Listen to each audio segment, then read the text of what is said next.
كان دراما في مسلسل عقيم عمله شيطان قاعد كده مع نفسه عشان بس يخوفك. انا عامله كورس جديد اسمه كوتشنج الفطره، ده بيتقدم لاول مره في العالم العربي.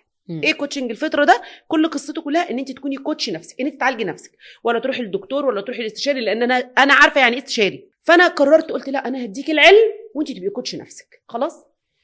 فالمهم ما شاء الله احنا معانا جروب كده، الجروب ده شغالين حتى في رمضان. الجزء الثاني نزل، مش قادره اوصف لك الناس والتجليات بتاعت الناس عامله ازاي. فهندخل ان شاء الله على الجزء الاخير اللي هي ايه، فكره تغيير القدر والقدره، فكره تغيير القدر والقدره. فركزوا معايا بس في الموضوع ده. ففي جزء منه بيتكلم عن يعني المهم يعني هو تسلسل كده، بيسألك عن دور الأب ايه في حياتك ودور الأم ايه، لأن كل حاجة احنا بنتعرض لها واحنا صغيرين بتأثر فينا. فأنا بقى بعمل ايه معاهم في الكورس؟ بجيبهم من الجذور، من الطفولة عارفه انت لما بحيث انا بتحفر في الارض فتطلع. ايوه انا ماليش دعوه حتى انا دايما اقول لهم ما تكونش دعوه بالمشكله خالص. اصلا انا علاقتي مع جوزي فيها مشكله، سيبي جوزك.